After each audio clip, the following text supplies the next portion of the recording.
안녕하세요. 예. 자, 오늘이 이제 마지막 날인데, 그 빈자리가 많이 보이네요. 끝까지 같이 하시라고 그랬는데, 하여튼. 자, 오늘 시험도 이제 마지막인데 다 잘 보셨어요? 잘 보신 것 같아요. 평균이 그냥 75점? 평균 75. 그럼 나는 평균을 엄청 까먹었구나. 여기 생각하지 마시고. 괜찮습니다. 그래서 연습하는 거니까, 오늘 뭐 틀린 문제들, 다시 복습해갖고 본 시험에서 맞추면 되는 거예요. 절대 오늘이 중요한 거 아니니까 걱정하지 마시고. 그 1등은 한 문제 딱 틀리셨어요. 97.5. 누구실까? 예, 어제 노원에서 1등은 95점이었는데, 여기가 더 잘합니다. 예, 인천이 그냥 공법만 공부하시고 그러지 마세요. 예. 자, 하여튼, 너무 잘하셨고요. 그래서 그 정도면은, 우리 본 시험에서 70점 이상 무조건 나와요. 70점. 제가 몇 번 말씀드렸듯이 제 수업을 다 100% 소화했다. 제가 이제 농담하는 것까지 아주 토시 하나 안 틀리고 다 외우신 분들이 있어요. 자, 어른분들이 딱 이제 마지막에 한 90점 이상 나오는데, 그럼 본 시험 가면 한 70점 나와요. 70점. 30%는 모르는 거 나옵니다. 그건 뭐 어쩔 수 없어요. 그거는 잘 찍고 신의 가호를 바라줘갖고 몇 개 맞으면은 80점 맞는 거고, 아니면 70점은 충분히 맞는 시험이니까, 이렇게 공법을 80점 막 90점 맞아야 돼요? 절대 그런 과목 아니라고 그랬죠. 그래서 50점, 60점만 맞으면 성공하는 거니까, 또 마지막 시험에 또 점수 잘 나왔다고 또 자만하시고 그러지 마시라는 거예요. 자만하시고 그러면 안 돼요. 물론 나는 자만할 것도 없다. 자, 아무튼 잘들 하셨고요. 자, 이 마지막에 이제 이렇게 잘하셔갖고, 제가 감사합니다. 하여튼 감사하고. 그래서 한번 쭉 맞춰보죠.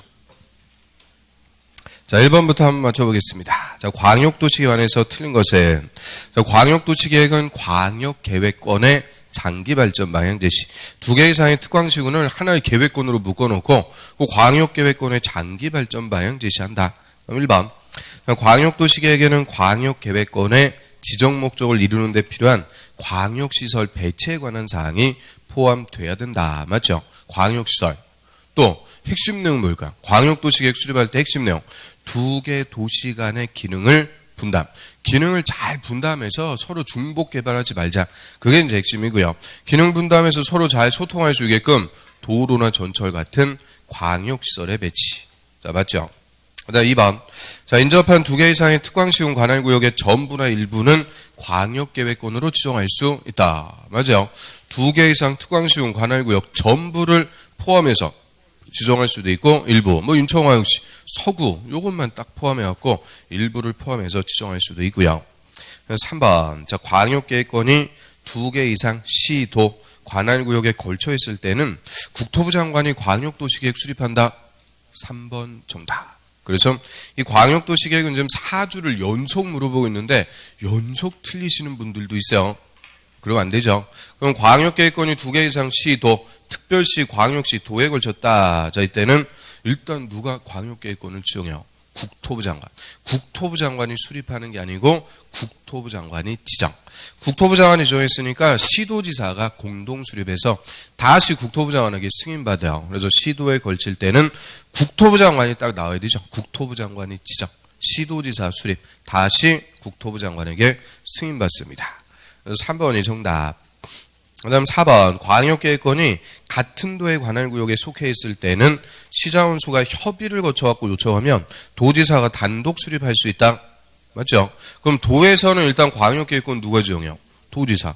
도지사가 지정하니까 수립을 시장군수 공동수립. 시장원수는 다시 도지사에게 승인. 도지사가 지정, 시장원수가 수립. 도지사한테 승인. 그런데 시장원수가 우리 못하겠으니까 해달라고 협의해서 요청하면 도지사가 단독 수립할 수가 있다. 맞고요. 그러면 도지사가 단독 수립하는 경우 2가지 있죠. 첫 번째, 시장원수가 협의해서 요청했을 때. 또 하나는 3년 내 시장원수가 수립해하고 승인 신청을 안 할 때. 그때는 도지사가 직접 수립하고요. 그럼 그 위에 국토부 장관이 광역도시계획 수립하는 경우도 2가지 있죠. 국가계획과 관련되거나 3년 내 시도지사가 승인 신청 안 할 때, 그때는 국토부 장관이 또 수립을 해요. 그래서 도지사나 국토부 장관이 지정권자가 수립했다. 이때는 승인 있어요, 없어요? 승인 없다. 지정권자한테 승인받는다 그랬으니까 지정권자 수립했을 때는 승인도 없어요. 또 광역계획권 지정 3년 내 수립 안 하면 다음날 해제다. 광역계획권은 해제도 없다. 그런 것들이 싹 논점이 되죠. 그다음 5번 시도지사는 광역도시계획 수립하려면 미리 관계시도의회, 관계시장원수 의견 들어야 된다. 맞습니다. 시도지사가 수립하니까 시도의회, 항상 지방의회는 수립권자 관할 악을자 따면 되죠. 그리고 시장원수 의견까지 다 챙겨 듣고요. 그리고 지자체는 며칠 내 의견 제시해 주는 거예요? 30일 내 의견 제시합니다. 그래서 이 계획 쪽에서 숫자 물어봤다 다 며칠? 30일. 공청회, 이 주민의 의견 청취 관련해서만 14일이 되는 거죠. 그 다음 2번 국토법령상 도시군관리계획 결정하는 내용이 아닌 것은 저희 도시군관리계획 특광시군 관할구역을 구체적으로 관리, 개발하고 정비하고 보존한다라고 하고요. 이 집행계획인데 요거는 2주차에서 똑같이 한번 물어봤죠. 그때도 많이 틀려갖고 오늘 똑같이 또 물어봤어요. 또 많이 틀려요. 하여튼 그래서 이 도시군관리계획 결정하는 내용, 자 용용기도지입 이게 첫 시간부터 그냥 1년 내내 용용기도지입 마르고 닳도록 했는데 또 물어보면은 이게 또 틀린단 말이에요. 1번 자 용도지역의 지정 변경과 건축 제한에 관한 계획 1번 정답. 뭐 틀렸어요? 건축 제한. 그래서 이 용도지역을 지정 변경하는 것은 도시군관리계획으로 결정하고요. 자, 용도지역의 지정 효과 행위 제한하죠. 건축 제한, 건폐율, 용적률. 행위 제한은 도시군관리계획으로 결정하는 내용이 아니고 뭘로 정한다? 대통령령. 대통령령에서 용도지역별로 건축할 수 있는 건물, 조례가 정하면 건축할 수 있는 건물 쫙 열거를 해주게 돼요. 그래서 용도지역을 지정하는 것만 도시군관리계획으로. 행위 제한, 이 건축 제한은 대통령령으로 정합니다. 그래서 1번 정답. 그럼 2번 고도지구의 지정 변경과 건물 높이에 관한 계획. 자, 우리 고도지구는 높은 건물 못 짓게 규제하죠. 그래서 고도지구는 그냥 지정하는 게 아니고 몇 메타짜리냐 높이까지도 다 도시군관리계획 결정해서 지정을 해요. 그럼 예를 들어갖고 40m 고도지구 딱 지정이 됐다. 그럼 여기서는 40m 초과하는 건물 못 짓게 되죠. 그래서 이 고도지구는 지정할 때 뭐까지 다 정해주는 거냐? 높이까지. 그래서 2번은 맞고요. 자, 그럼 용도지구는 건축제한 원칙 뭘로 정하는 거예요? 용도지구의 건축제한 조례로 정한다. 원칙. 용도지구의 건축제한은 조례로 정합니다. 다만 예외가 4개가 있죠. 고자, 집계, 고도지구. 고도지구는 도시군관리계획이 정하는 높이가 되죠. 그다음 3번 시가와 조정구역의 지정 변경과 시가와 유보기간에 관한 계획. 그러면 시가와 조정구역이라는 용도구역 뭘로 지정해요? 일정한 기간 동안만 시가지로 난개발되는 것을 유보, 묶어두자. 그래서 시가와를 유보하기 위해서 지정을 해요. 그래서 이 시가와 조정구역도 그냥 지정하는 게 아니고 지정할 때 몇 년짜리냐, 유보기간까지도 다 도시군관리계획 결정해갖고 지정합니다. 그럼 유보기간은 5년 이상 20년 이내에서 다 도시군관리계획으로 결정하죠. 그 다음 4번에 공동구의 설치정비 개량에 관한 계획. 자, 공동구는 뭐예요? 기반시설. 기반시설의 설치정비 개량. 맞고요. 그럼 이 공동구 설치하기로 도시군관리계획 딱 결정. 그럼 그때부터 이 공동구는 무슨 시설? 도시군계획시설. 도시군계획시설로 부르게 되죠. 5번에 계획관리지역에서 아파트 건설하기 위한 지구단위 계획구역의 지정 변경에 관한 계획. 그럼 지구단위 계획구역 지정하고 지구단위 계획 수립 다 도시군관리계획으로 결정합니다. 그래서 1번이 정답. 그 다음 3번 볼까요? 자, 도시군관리계획 결정에 관해서 옳은 것은 도시군관리계획은 결정하면 직접적으로 우리한테 효력, 행위제한 가하는 구속력이 발생하죠. 그래서 1번 도시군관리계획 결정은 지형도면을 작성한 날부터 효력이 발생한다. 자, 이거 제가 저번 주에 이렇게 바꿔준다 그랬죠? 작성한 날부터가 아니고 뭐한 날? 고시한 날부터 효력, 행위제한이라는 구체적인 효과가 발생합니다. 아이고, 시험은 다 잘들 보시고 표정을 보면 한 꽈락 맞은 사람 같아요. 그래서 시험들 잘 보셨는데 왜 이렇게 마지막에 힘이 없어요? 너무 여태까지 열심히 해갖고 이제 지금부터가 중요한 거예요. 지금 일주일 남았는데 요 마무리 잘하셔야죠. 그래서 너무 또 짐 빼고 그러면 안 돼요. 그래서 마무리들 잘하셔야 되고. 그래서 표정을 보면은 다 꽈락 분위기, 지금 꽈락 맞은 분위기 표정 보면. 그래서 잘들 하시니까 절대 걱정하지 마시고. 자, 그래서 1번에 지용도면 작성한 날부터가 아니고 고시한 날부터 구체적인 효력이 발생합니다. 그다음 2번 시자원수가 위반한 개발제한구역의 지정 변경에 관한 도시군관리계획은 시자원수가 직접 결정한다. 자, 우리 개발제한구역 그린벨트 이게 행위제한이 제일 센 거죠. 내 땅에 개발제한구역 지정했다. 땅이 아니고 뭐가 된다 그랬어요? 똥 된다. 마지막까지 그 더러운 말 또 입에 올리기 싫죠. 아무튼 그래서 행위제한이 가장 센 거니까 제일 높은 사람 국토부 장관만 결정하는 것이 개발제한구역. 그래서 절대 시자원수가 결정 못해요. 그럼 그 개발제한구역 대신 뭐라고 써놓으면 돼요? 지구단위 계획구역. 그래서 지구단위 계획과 관련해서만큼은 시자원수가 위반해서 도지사한테 신청할 필요 없이 직접 결정하는 예외를 인정합니다. 그래서 시자원수가 위반해서 직접 결정할 수 있는 사항 크게 두 가지 있죠. 지구단위 계획구역과 지구단위 계획도 지구단위 계획으로 대체하는 용도지구의 폐지. 용도지구를 폐지하고 대신 뭘 결정한다? 지구단위 계획. 다 지구단위 계획이니까 하여튼 이 지구단위 계획과 관련해서는 시자원수가 직접 결정권이 있어요. 또 3번.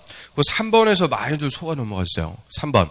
시도지사가 도시군관리계획 결정하려면 미리 지방의회 의견 들어야 된다. 뭐 틀렸어요? 뭐 아무 생각 없는 거예요. 아무 생각. 자, 18페이지 가볼까요? 그 요약집 또 페이지 수를 안 불러줘갖고 또 삐진 거요? 자, 20페이지 가겠습니다. 20. 자, 20페이지에 그 중간에 도시군관리계획 위반해갖고 결정하는 절차. 자, 그럼 그 위에서부터 한번 순서대로 보면 일단 위반하기 위해서 뭐부터 하는 거냐? 기초조사. 그리고 주민의 의견 듣고 지방의회 의견 들어갖고 뭐야? 위반하는 거예요. 그래서 위반할 때 조사하고 주민 의견 듣고 지방의 의견 듣죠. 그 이거는 저번 주에도 봤네요. 지방의 의견 청취는 중요한 것만 든다 그랬죠. 용도 지역, 용도 지구, 용도 구역. 기반 시설에 관해서 뭐 할 때? 위반할 때 지방의 의견 듣습니다. 그럼 결정을 신청하면 결정권자는 결정할 때 뭐 해서? 협의하고 심의, 고쳐갖고 결정. 그래서 자, 그 위반해갖고 결정하는 절차를 뭐 애우고 그럴 필요는 없다 그랬는데 그것만 딱 구분한다 그랬어요. 협의하고 심의는 결정권자가 한다. 결정권자. 그것만 딱 구분. 그래서 시도지사가 도시군관리계획 결정할 때는 지방의 의견 듣는 게 아니고 협의하고 심의, 거쳐갖고 결정 고시합니다. 또 4번. 수산자원 보호구역 지정에 관한 도시군관리계획 결정 당시 이미 사업이나 공사에 착수한 자는 관계없이 계속할 수 있다. 땡. 관계가 있죠. 원칙은 결정 당시에 착수하고 있었으면은 계속할 수 있어요. 기득권 뭐 계속하려면 다시 허가 받아야 돼요. 신고만 해주면 돼요. 또 진짜 또 살짝 들려요. 그래서 그냥 계속할 수 있다. 관계없이 그냥 계속할 수가 있는데, 자, 요거는 수산자원 보호구역 또 시가와 조정구역 두 개는 관계가 있죠. 3개월 내 신고하고 계속할 수 있습니다. 그래서 5번 정답. 자, 국가계획과 연계해서 시가와 조정구역 지정이 필요하면 국토부 장관이 직접 결정할 수 있다. 그런데 시가와 조정구역이라는 용도구역 원칙은 누가 결정해요? 시도지사. 시니까 시도지사. 대도시장은 또 안 돼요. 그런데 예외적으로 국토부 장관도 결정할 수가 있죠. 5번 정답. 그 다음에 4번 문제로 하겠습니다. 자, 용도지역의 지정 목적으로 바르게 연결된 것은 그럼 전 국토에 빠짐없이 중복되지 않게 지정해서 가장 기본적인 규제, 모든 우리 공법의 토지 규제 출발이 되는 것이 용도지역. 그래서 용도지역의 지정 목적. 자, 2번. 중층주택 중심의 편리한 주거환경의 조성이다. 일단 편리한 주거환경이니까 일반 주거. 자, 일반 주거는 1, 2, 3종 세 가지 있죠. 저층, 중층, 중고층. 그럼 중층주택 중심의 편리한 거니까 2종 일반 주거죠. 그거 밑에 지문에 전용주거. 전용주거는 목적이 뭐예요? 양호, 전양. 양호한 주거환경을 보호하는데 1종하고 2종 두 개 있어요. 단독, 공동 이렇게 구분하죠. 그 다음 B번. 자, 환경을 저해치 않는 공업을 배치한다. 자, 우리 공업지역, 전용, 일반, 준공업. 전용 공업지역은 중화학, 공해성 공업. 일반 공업지역이 환경을 저해치 않는 공업을 배치. 공장이 큰데 공해가 나오진 않더라. 뭐 자동차 공장 이런 것들. 그럼 준공업 지역은요. 준공업 지역은 경공업을 위주로 주상 업무 기능의 보완이 필요한 것이죠. 그 다음 C번. 장내 도시용재 공급을 위해서 보존할 필요가 있는데 불가피한 경우 제한적 개발이 허용되는 곳이다. 자, 이거는 녹지적. 도시지역이라도 녹지는 개발이 아니고 보전. 근데 녹지지역 3개 있죠. 보전, 생산, 자연 녹지. 보전 녹지는 녹지 공간의 보전. 절대 개발할 수가 없어요. 생산 녹지는 농업적 생산 위해서 개발을 유보, 생류. 자연 녹지가 불가피한 경우 제한적 개발이 허용된다. 그래서 그거는 자연 녹지. 그 다음 D번. 도시지역으로 편입이 예상되는 지역 또는 자연환경 고려해서 제한적 이용 개발하려는 지역으로서 계획적 관리가 필요한 곳이다. 차근차근 읽으니까 이름 다 나오네요. 무슨 관리? 계획 관리적. 그래서 도시지역으로 편입될 곳이니까 도시지역에 준해서 계획적으로 관리한다. 그거는 계획관리. 그거는 관리지역은 보전, 생산, 계획관리 다 다른 지역에 준해서 관리하죠. 보전관리지역은 자연환경 보전지역에, 생산관리는 농림지역에 준해서 각각 관리하고요. 그래서 정답은 이제 5번이 되죠. 그 2번.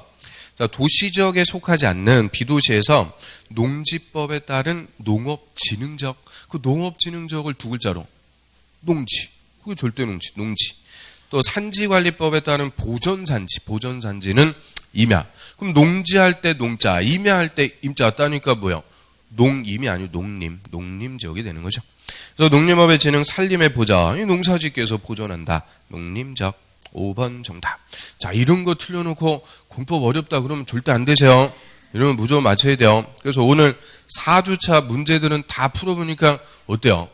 여태까지는 막 특례, 예외, 막 지엽적인 거 엄청나게 했는데 본질적인 거 다 물어봤어요. 의라든지 가장 기본적인 체계. 아무 생각 없는 거죠. 그냥 오늘따라 그냥 아무 생각 없어요. 다음 주에 이제 시험 보니까 아주 마음은 착잡하고 그래요. 막 착잡하고 초조하고 잠을 못 이루고 막.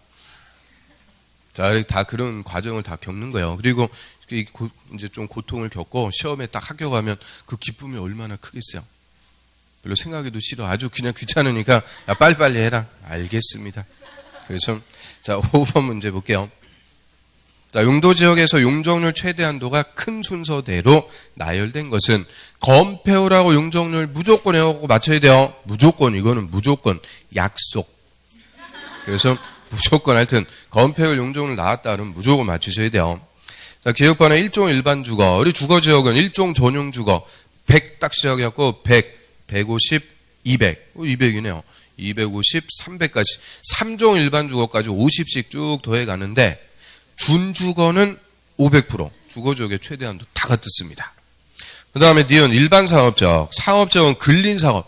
근자에서 뭐를 보고 말았어요? 구자. 너무 잘 봐요. 아무튼 근린상업 900, 1100, 1300, 1300이네. 그리고 중심상업 1500까지. 200씩 쭉 더해 가시면 되고요. 그 다음에 디귿번 전용공업지역. 전용공업지역은 3종 일반 주거 300 그대로 갖고 오는 거죠. 300, 350, 400. 공업지역도 300씩 했고 50씩. 그다음 리을번 자연녹지. 자연녹지는 100이죠. 보전녹지만 80. 생산녹지, 자연녹지는 100%. 그리고 우리 비도시로 가면은 계획관리지역만 100. 나머지는 80. 그래서 당연히 상업지역의 용적률 제일 높은 거니까 니은 일반 상업 앞대가리 나온 게 2번 아니면 3번. 둘 중에서 50%인데 그걸 틀리고 있어요. 한 분이 틀렸어요. 한 분이. 그래서 그 한 분이 누굴까? 아무튼 그래서 정답은 3번이 됩니다. 그 다음 6번으로 할게요. 용도지구의 정의로 틀린 것은 용도지구는 일부 토지에 추가적으로 정해서 용도지역을 보충해주는 역할을 하는 것이 용도지구. 용도지구는 제일 큰 특징. 중복 지정할 수 있다. 중복 지정도 가능하죠. 그래서 1번 특화경관지구 지역 내 주요 수계 수변 동그라미 물가 강가 호숫가 바닷가 또는 문화적 보존가치가 큰 건물 동그라미 그거를 문화재 주변의 경관 등 특별한 경관을 보한다. 특별한 경관을 보하니까 이름이 특화경관지구. 여기서 특별한 경관이 두 개 다 하기죠. 수변하고 문화재. 2번. 자, 중요설물 보호지구. 말 그대로 중요한 설물을 보호하는데요. 자, 여기서 중요한 설물, 항만, 공항, 공용, 교정, 군사시설. 딱 5개. 학교, X. 학교는 해당 사항이 없다. 5가지 중요한 설물을 보호하고요. 3번. 특정개발진흥지구. 주거, 교육, 환경보호, 청소년 보호 등의 목적으로 오염물질 배출시설, 청소년 유해설 등 특정시설의 입지를 제한. 특정한 건물만 못 짓게 제한하겠다. 자, 얘는 이름이 뭐예요? 특정 용도 제한지구. 특정 용도 제한지구. 애들 통학로 주변 같은데 청소년 유해설, 술집, 모텔 특정한 건물만 못 짓게 제한. 그거를 특정 용도 제한지구. 그러면 특정개발진흥지구. 얘는 목적이 뭐예요? 특정개발진흥지구. 개발하는데 목적은 아니 특정개발진흥지구니까 특정한 목적으로 개발. 자, 이런 친구들이 한 명씩 있어야 돼요. 너무 꿍 하고 있어. 너무 그냥 얼굴에 그냥 그게 딱 나타나고 있어요. 너무 긴장했구나. 일주일밖에 안 남았고 너무 긴장. 자, 항상 웃으면서 이럴수록 여유롭게 웃으면서. 자, 한번 웃어보세요. 스마일. 그래서 이럴수록 여유롭게. 아니 어떻게 잘하면서 뭐 이렇게 쫄고 그래요. 그래서 절대 쫄고 그러면 안 돼요. 쫄지 말고 하여튼 당당하게 자신 있게 시험 보시면 돼요. 자, 요거는 32페이지 가보겠습니다. 32페이지.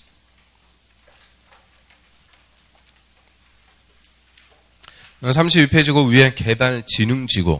자, 개발진흥지구는 일정한 기능을 집중적으로 개발합니다. 5개 있죠. 주, 산, 관, 복, 특. 특정개발진흥지구. 그쪽에 열거되어 있는 것들 주거, 공업, 유통, 물류, 관광, 휴양 기능 이외의 기능을 중심으로. 그게 중요한 게 아니죠. 다음.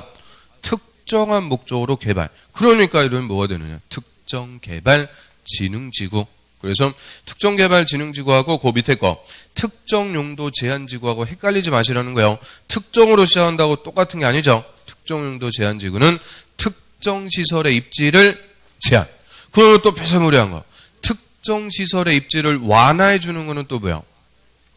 그 밑에 복합용도지구. 또 그 2개 헷갈리면 안 돼요.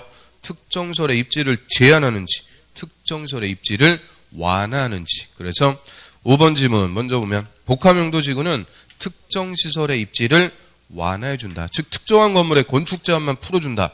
엄청난 특혜를 주니까 우리 복합용도지구는 아무데나 지정하는 거 아니죠. 딱 용도지역 3개.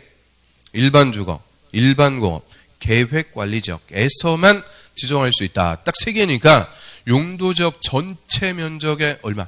3분의 1까지만 지정하도록 제한하죠. 그 다음 4번의 집단취락지구는 개발제한구역의 취락정비, 개집. 그러면 집단취락지구는 건축제한 뭐에 따르는 거예요? 개특법령에 따르게 되죠. 그 다음 7번으로 하겠습니다. 7번. 도시군계획. 자, 앞장에서 그래도 많이 건졌어요? 7번. 도시군계획시설에 관해서 옳은 것은 항상 우리 약한 게 이 도시군계획시설 파트인데 어김없이. 자, 1번. 녹지, 유원지, 공공공지는 기반설 중 공공문화체육시설에 해당한다. 땡. 41페이지 가볼게요. 41페이지.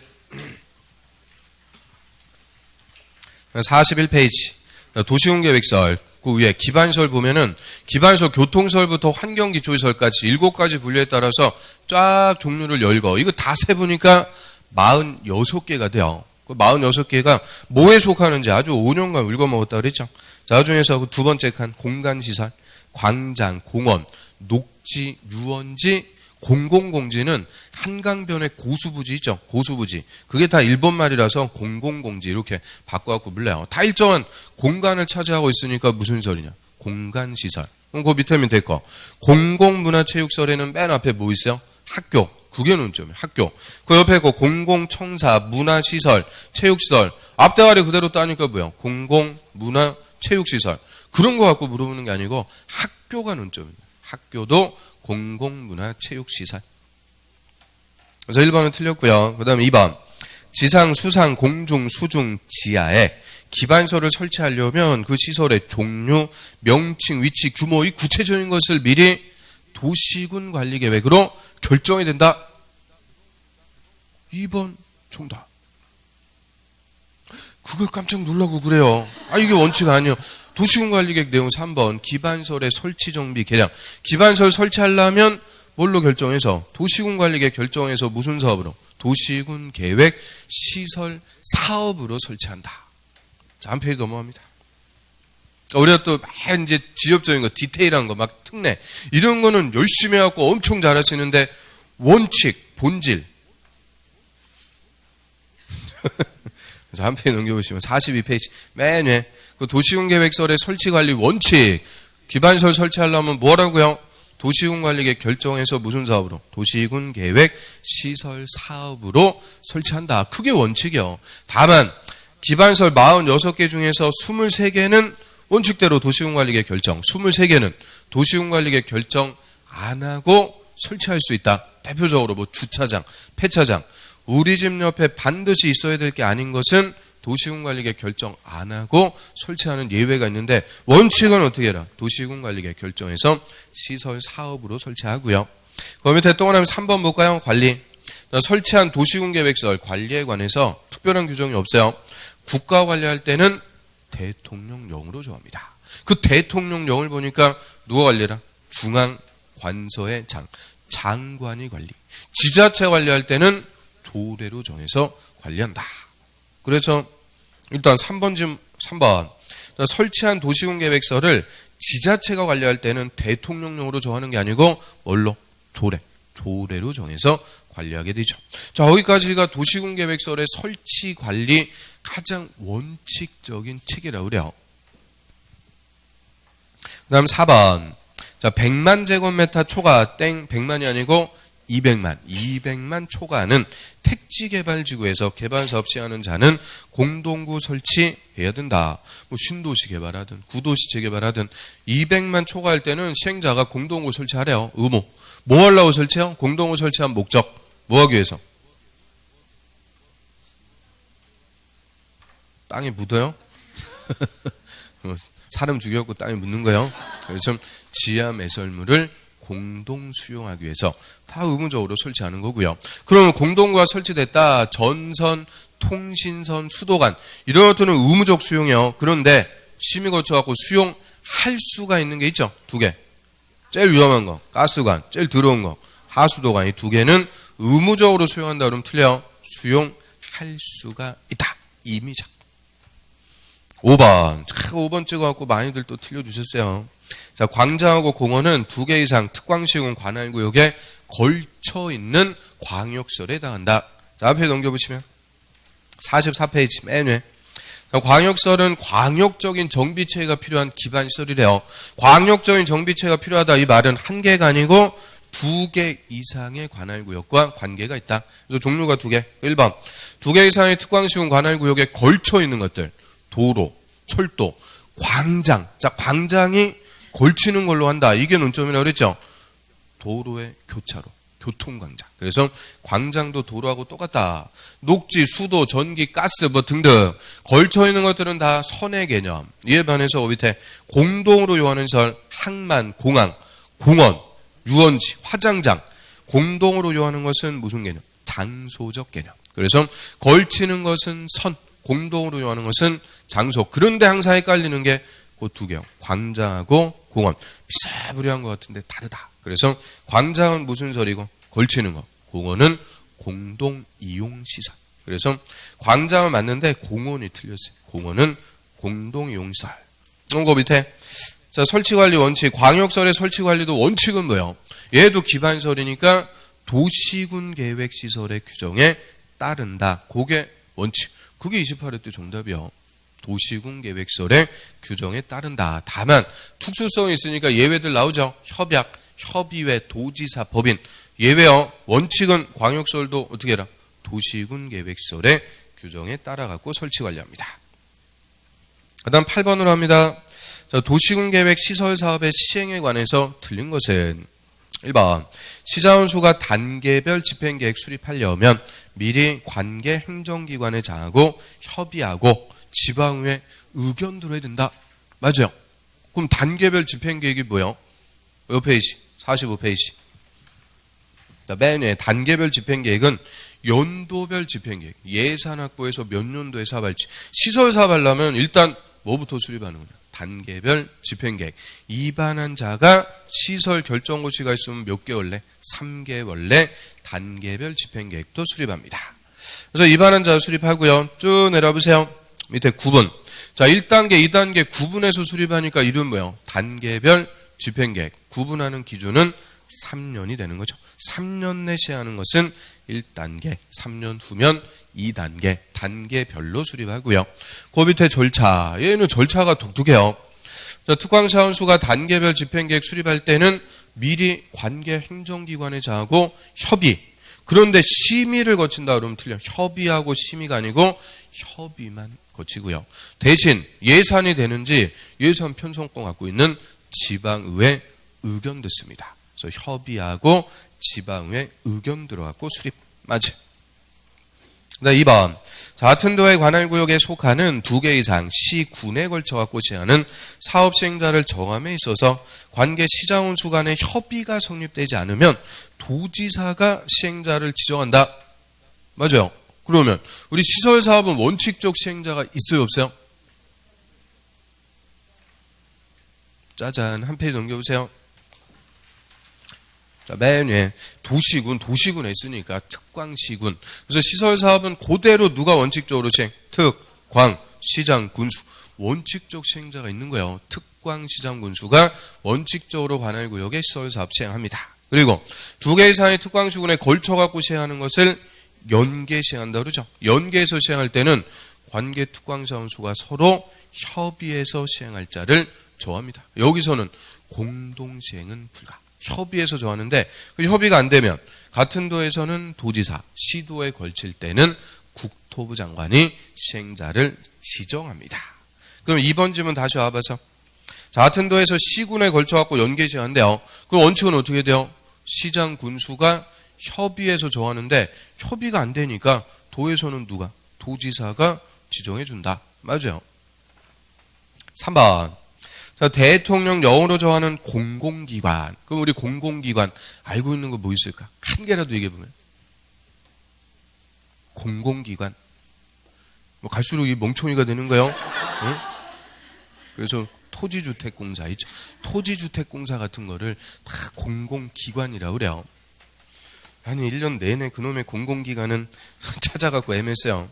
저 공공기관이 사업시행자 지정받으려면 사유토지 이렇게 쓴 이유는 국공유지는 제외. 우리 국토법에서는 국공유지 다 제외요. 그래서 사유토지. 면적 3분의 2 이상 토지 소유자 동의받는다. 땡. 그래서 1번, 2번은 뭔지 몰랐는데 3번에서 답이 딱 손들고 있네요. 그러면 토지주택공사 같은 공공기관은 시설사업 시행하려면 시행자 지정 받아야 돼요? 필요 없어요? 아니 이렇게 잘하면서 뭐 이렇게 표정을 보면은 완전 못하는 것 같아요. 받아야 된다. 다른 학원은 이것도 다 틀려요. 한 명도 예외가 없이 다 맞히네. 한 명 예외가 있어요. 아무튼 그래서 토지주택공사도 다 지정 받아요. 그런데 공공은 요건을 갖출 필요는 없습니다. 민간만 지정받고자 할 때 요건 갖추죠. 그럼 우리 민간의 반대말이 공공하면 누가 있다? 그 46페이지 그 밑에 박스. 자, 1번 국가나 지자체, 또 국가가 만드는 공공기관, 지자체가 만드는 지방공사, 공기업들도 다 넓은 회에서 공공부문. 그래서 이 공공이 아닌 민간만 시행자 지정받을 때 요건 갖추는 거고요. 그 요건도 다 틀렸어요. 면적 3분의 2 이상 동의가 아니고 소유, 아예 사야 돼요. 면적 3분의 2 이상 소유, 총수 2분의 2 이상 동의. 이게 이꼴 수용요건. 그래서 수용요건 갖춰갖고 민간은 시행자로 지정받습니다. 그래서 3번은 뭐 가지가지 다 틀렸어요. 그 다음 4번. 국토부 장관이 정한 시행자는 실시계획을 작성해서 국토부 장관에 인가받아야 된다. 실시계획, 공사계획 시행자가 작성해서 인가받습니다. 자, 누구한테 가서 인가받아요? 실시계획의 인가부터는 결정권자로 바뀝니다. 그래서 옆 페이지 47페이지 실시계획의 인가, 실시계획 파트부터는 결정권자. 그래서 원칙 시도지사, 대도시장, 예외 국토부 장관에게 인가받는다. 그럼 예외적으로 국토부 장관한테 인가받는 게 딱 요거예요. 국토부 장관이 지정한 시행자만 꼭 써. 국토부 장관에게 인가. 그리고 맨 밑에 해볼까요? 맨 밑에 공고 열람. 자, 인가하기 전에 며칠 이상 공람시켜갖고 의견 들어라. 14일. 저번 주에는 그거 물어봐서 틀렸고. 아무튼 그래서 14일 이상 공람시켜갖고 의견부터 싹 듣게 되죠. 그다음 5번. 국토부 장관은 그가 시행한 시설 사업으로 현저한 이익을 받는 시도가 있으면 사업 비용의 50%를 넘지 않는 범위에서 그 일부를 이익을 받는 시도에게 부담시킬 수 있다. 그럼 비용 부담. 자, 시설 사업의 비용 원칙 누가 내는 거예요? 시행자. 51페이지로 합니다. 그래서 맨 위에 시행자 부담이 원칙. 그래서 국가가 갈 때는 국가 예산, 지자체가 갈 때는 지자체, 이외의자 갈 때는 고자가, 고자. 자, 고자 또 이상하게 듣지 마시고 아무튼 고자가 부담하는 게 원칙. 다만 그 밑에 행정청인 시행자일 때는 다른 지자체가 현저한 이익을 받으면 그 지자체한테도 일부 50%까지 내라 부담시킬 수가 있고요. 그런데 이 비용 부담에 협의가 안 돼요. 도에서는 도지사가 정해주는데 시도에 걸칠 때는 행안부 장관이 결정해 준다. 그게 또 중요한 논점. 행안부 장관이 결정. 9번으로 하겠습니다. 시설 결정과 관련해서 옳은 것은 1번. 국공유지로서 시설 사업에 필요한 토지는 매각하거나 양도할 수 있다? 없어요. 그럼 시설 부지의 국공유지, 국가나 지자체가 소유하고 있는 땅은 무조건 무슨 사업에 써야 된다? 시설 사업. 국가나 지자체라도 다른 목적으로 못 파는 거예요. 이 규정에 위반해서 처분해 봤자 무효입니다. 그래서 옆에 이제 50페이지에 그 위에 가로 6번 나오죠. 국공유지의 처분장. 시설 부지의 국공유지는 무조건 시설 사업에 써라. 국가나 지자체도 못 팔게 제한합니다. 2번. 시설 결정호실부터 5년 내가 아니고 10년 내 시설 사업이 시행되지 않는 경우, 자, 이거를 장기 미집행, 10년 내 사업 안 해요. 사업했는지 안 했는지 기준점은 실시 계획에 인가. 이제 말문이 좀 트이기 시작했어요? 자, 아무튼 사업이 시행이 안 되면 시설 부지에서 지목이 대인 토지 소유자가 내 땅을 사줘라 매수 청구할 수 있다. 이게 장기 미집행 시설 부지에서 첫 번째 효과입니다. 첫 번째. 그 다음에 3번. 지자체장은, 여기서 지자체장은 이제 특광시장 운수예요. 원칙적인 시행자. 특광시장 운수는 지방의회로부터 장기 미집행설의 해제 권고를 받은 날부터 1년 내 해제 결정해야 된다. 3번 정답. 저희는 55페이지. 자, 오늘은 이제 요약집을 좀 안 보고 그냥 할까 했는데 그러면 안 되겠어요. 그래서 마지막까지 요약집. 자, 55페이지.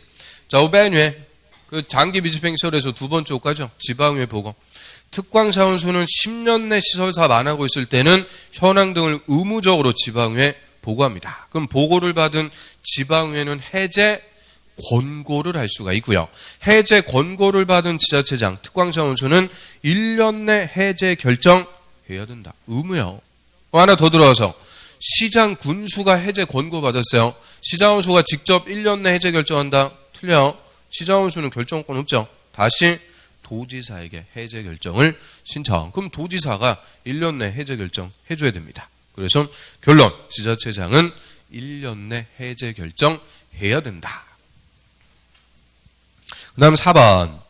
시설 부지로 되어 있는 토지 소유자는 시설 결정 실효시까지 그 토지에 시설 결정 해제를 위한 도시군관리계획 위반 신청할 수가 없다? 있습니다. 이게 작년 기출지문이죠. 그래서 요게 장기 미집행 시설에서 세 번째 효과하고 55페이지 맨 밑에 가로 5번. 자, 10년이 지날 때까지 사업 안 하고 있는데 실효될 때까지 집행 계획이 없다. 그 말은 사업 안 한다고 그죠? 이때는 시설 부지의 토지 소유자, 여기서는 지목이 대로 한정하는 거 아니라고 그랬어요. 모든 토지 소유자하고 사업 안 할 거니까 해제해달라고 위반을 신청할 수 있다. 그럼 이제 더 들어와서, 자, 해제 위반 신청했어요. 위반권자는 위반 여부 결정해서 몇 개월 내 알려줘라. 3개월 내 통보하도록 합니다. 그 다음 5번. 시설 결정은 고실부터 20년이 지날 때까지 사업 안 하면 20년이 되는 날이 아니고 다음 날로 실효. 항상 실효나 해제는 다음 날. 그 다음 10번. 지구단위 계획에 관해서 틀린 것은, 우리 지구단위 계획은 도시군 계획 수립 대상적 특광시군 관할구역 전부가 아니고 일부에다가 수립하는 도시군 관리계획. 그 일부를 뭐 하려고 수립해요? 체계적으로 개발하기 위해서. 그래서 1번 개발 제한 구역에서 해제되는 구역 중 계획적인 개발 관리가 필요한 지역에 전부나 일부의 지구 단위 계획 구역 지정할 수 있다? 있습니다. 맞지? 자, 이게 난개발의 우려가 있는 곳이라고 그러죠. 자, 57페이지. 한 페이지 넘겨보시면. 자, 밑에 지구 단위 계획 구역의 지정 대상. 자, 다음에 해당하는 지역의 전부든 일부든 이게 중요한 말이 아니라고 그랬죠. 다음에 해당하는 지역을 맨날 물어보는 거예요. 그 지역에 전부든 일부든 지구 단위 계획 구역 지정할 수 있다. 그래서 1번 용도 지구, 2번 개발 예정지 개발할 곳들, 뭐 신도시 개발, 구도시 재개발 개발할 곳들, 3번 난개발의 우려가 있는 것. 저건 보면 개발 제한 구역, 도시 자연공원구역, 시가와 조정구역 또는 공원에서 해제되는 구역. 일단 어디까지? 그럼 우리 개발 제한 구역으로 지정돼 있으면 개발 못하죠. 근데 거기서 지금 뭐 해준대요? 해제. 풀어줘. 풀어주게 되면 어떻게 될까? 토지 소유자 좋다고 소고기 먹는 거 아니죠? 좋다고 건물부터 때려지면서 그대로 뭐가 초래가 되는 거냐? 난개발이 초래가 되니까 그런데 체계적인 개발이 필요한 곳. 그래서 지구 단위 계획구역으로 지정할 수 있다. 1번 갖고 물어보면 틀리고 2번 갖고 물어보면 틀리고 3번 갖고 물어보면 틀리고 아주 골고루 물어보면 다 틀려요. 그래서 개념이요, 개념. 체계적인 개발이 필요한 곳에 얼마든지 지구 단위 계획구역 지정할 수 있습니다. 그 다음 2번. 자, 지구 단위 계획 수립에서 3종 일반 주거를 준주거 지역으로 변경할 수 있다? 있어요. 저 뒤에 말. 주거 지역을 주거 지역으로.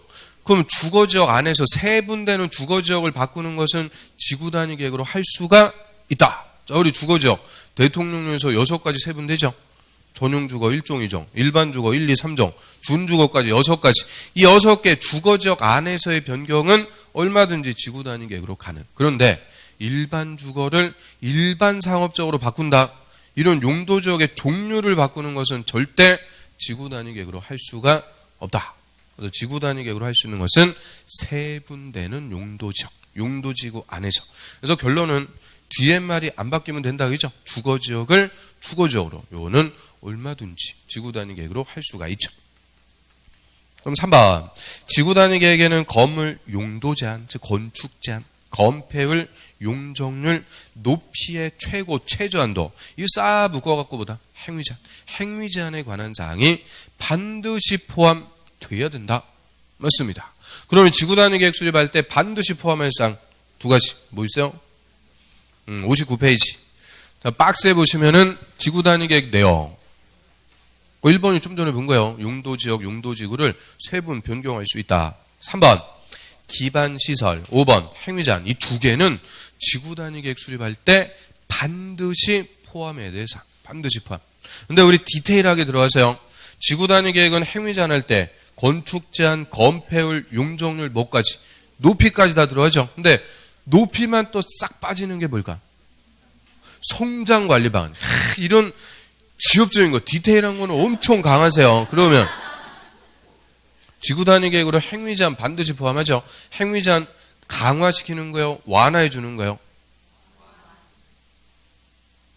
완화해서. 아니 이게 본질 아니에요. 본질. 행위 제한 완화해 갖고 반드시 포함. 건폐율은 몇 배 완화해 준다? 1.5배, 150%. 용적률은 200%, 2배 완화해서 반드시 포함. 그래서 절대 행위 제한 강화한다 그러면 안 돼요. 완화해서 개발할 수 있게끔. 그래서 4번 맞죠? 도시적 외든 도시적 아니든 지구 단위 계획 구역에서는 지구 단위 계획으로 건폐율은 150%, 1.5배, 용적률은 200%, 2배 이내에서 완화해 줄 수가 있고요. 그래서 5번 정답. 아니 5번까지 꼭 잡고 갔으면 그냥 정답은 딱 손 들고 있는데 많이 틀려주셨어요. 5번. 지구 단위 계획 구역은 국토부 장관, 시도지사, 시장원수가 도시군 관리 계획으로 결정. 여기까지는 좋아요. 그럼 여기서는 도시군 관리 계획 결정하는데 누구까지 논점? 시장, 군수.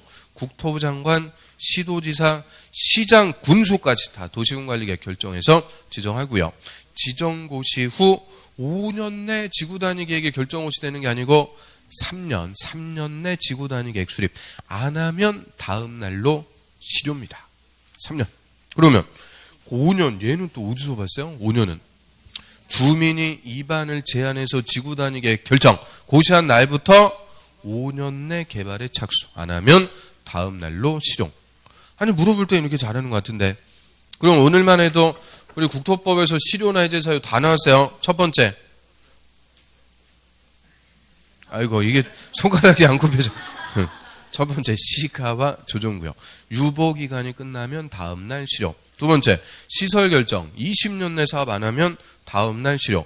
지구단위 계획구역 3년 내 지구단위 계획 수립 안 하면 다음 날 실효. 지구단위 계획 주민이 제안했어요. 5년 내 개발에 착수 안 하면 다음 날 실효. 다 봤네. 그럼 하나가 뭐야? 기반시설 부담구역 1년 내 기반시설 설치 계획 수립 안 하면 다음 날 해제. 그 다음 11번 보겠습니다. 자, 개발행위 허가와 관련해서 옳은 것은 국토의 난개발을 방지하기 위해서 일정한 토지에 개발행위 하려면 허가부터 받으래요. 허가 누구한테 와서 받아요? 특, 광, 시장, 군수. 하여튼 이 국토법에서 허가는 다 특, 광, 시장, 군수. 1번 허가받은 부지 면적을 3% 확대할 때는 별도의 변경 허가를 받지 않아도 된다. 받아야 됩니다. 그래서 이 허가받은 내용을 변경할 때도 허가인데 경미한 변경은 허가 안 받아요. 근데 여기서는 특징이에요. 경미한 게 다 뭐냐? 줄이는 거예요. 줄이는 거. 63페이지. 63페이지에 맨 해보세요. 박스에 1번 사업기간을 단축, 연장하면 안 돼요. 이번에 면적을 5% 범위에서 축소, 확대하면 안 돼요. 그래서 다 줄이는 거. 이런 경미한 변경은 허가 필요가 없다. 2번 저작권자는 허가 신청에 대해서 특별한 사유가 없으면 10일 내가 아니죠. 15일 내 허가나 불허가 처분해줘야 됩니다. 그래서 허가나 불허가 처분 기간 며칠? 15일. 그럼 저 중개사법에 토지거래 허가 신청했어요. 며칠 내 허가나 불허가 처분? 야, 중개사법은 자신 있게 하시네. 그래서 15일.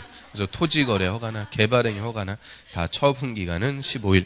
허가나 불허가 처분 구두로 알린다. 구두 신발 아니라고 그랬죠. 그래서 서면으로 알려주는 요식행입니다. 그 다음 3번 기반설의 설치가 필요한 경우 지자체가 시행하는 개발행위에 대해서 이행 보증금 예치하게 할 수 있다. 땡. 국가나 지자체 이런 공공은 절대 보증금 낸다 그러면 무조건 틀려요. 그럼 이행보증금 뭐 하려고 내요? 이행보증금. 자, 한 페이지 넘겨볼까요? 64페이지. 64페이지. 조건부 허가. 특광사원수는 개발행위 허가할 때 기, 위, 환경, 조건부 허가할 수 있죠. 근데 이 조건을 이행할지 안 할지 믿을 수가 없으니까 돈을 내셔. 그거를 조건의 이행을 보증하기 위해서 내는 돈. 이행 보증금. 근데 맨 밑에 공공은 조건을 이행하지 않을 염려가 없는 자들. 공공은 보증금 절대 안 내요. 그럼 민간이 내는데 이행보증금은 총 공사비 몇 프로 내는 거예요? 이행 이자니까 20%고 옆 페이지 맨 위에 총 공사비 20% 이내에서 내도록 하고요. 언제 반환해 준다? 준공검사 받으면 즉시 반환을 해주게 됩니다. 4번 특광사원수가 즉 허가권자가 성장관리 방안 수립할 수 있는 지역은 유보용도 보존용도 지역으로 한다. 4번 정답. 그래서 성장관리 방안 얘는 일단 어디서 나오는지를 아는 게 제일 중요하다고 그랬죠. 이거 어디서 나오는 거예요?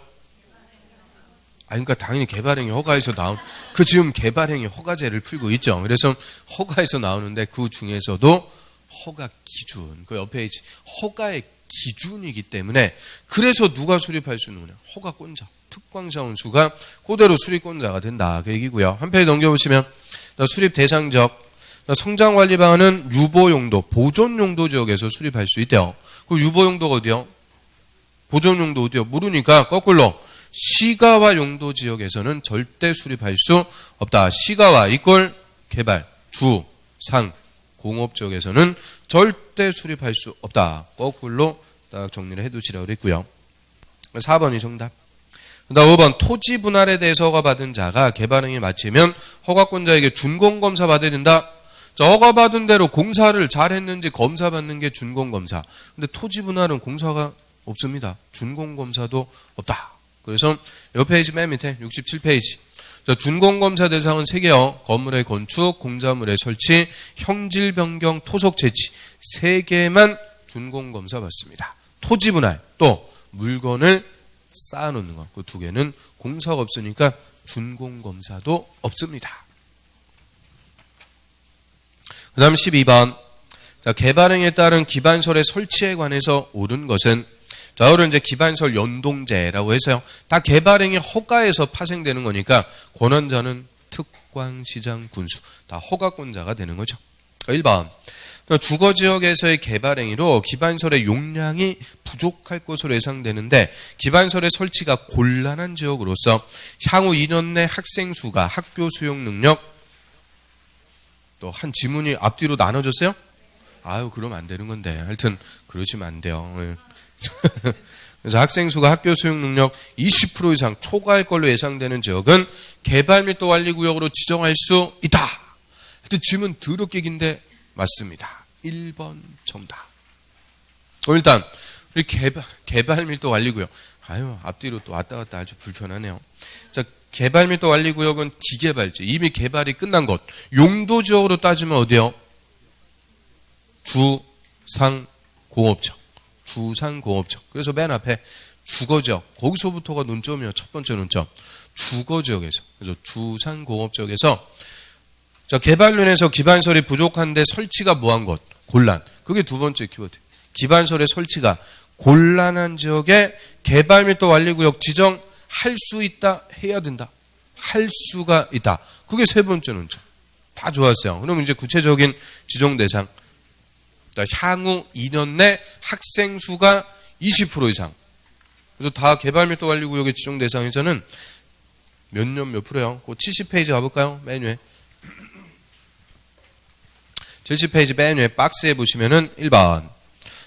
동그라미 1번부터 동그라미 5번까지 도로든 상하수도든 학교든 다 향후 몇 년 내, 2년 내 몇 프로 이상, 20% 이상 초과나 미달할 걸로 예상되는 지역을 구체적으로 지정할 수가 있죠. 그래서 이 지문 하나에서 논점들 몇 개씩 나오는 거예요. 하나만 띡 바꿔놓으면 다 틀리는 건데 슬기롭게 잘 맞춰주셨어요. 1번 정답. 2번. 자, 개발 및 또 관리구역에서는 해당 용도지역에 적용되는 건폐율이나 용적률을 강화하거나 완화 적용할 수 있다. 완화 적용은 없습니다. 무조건 뭐 하는 거예요? 강화. 기반설 설치가 곤란 안 되는데 큰 건물을 못 짓게 건폐율이나 용적률을 강화 적용합니다. 구체적으로는 용적률만 최대 50% 강화시킵니다. 3번. 시장원수가 기반설 부담구역 지정하려면 지방도시계획위원회 심의 거치고 도지사 승인까지 받는다. 이거 다 작년 지문들이죠. 도지사 승인은 없어요. 개발 및 또 관리구역이든 기반설 부담구역이든 그냥 도시계획위원회 심의 거쳐갖고 지정 고시합니다. 도지사 승인 없다. 대신 기반설 부담구역은 심의 전에 누구의 의견까지? 주민의 의견까지 듣습니다. 주민 의견 듣고 심의 거쳐갖고 지정 고시. 4번 1종근생, 2종근생 기반설 유발 개수는 같다? 달라요. 그래서 우리 건물의 용도별로 29개 용도별로 기반설 유발 개수 쫙 규정이 돼 있죠. 작업을 다 못 외우니까 넘버 1, 2, 3라도 정리한다고 그랬어요. 넘버 1 위락설 2.1, 넘버 2 관광휴게설 1.9, 넘버 3가 2종근생 1.6. 그 1종근생, 2종근생 달라요. 1종근생은 얼마일까? 또 어떻게 또 아시는데요. 그래서 자, 한 페이지 넘겨오시면 72페이지. 맨 밑에 박스 유발계수에서 3번 1종근생 1.3, 2종근생 1.6.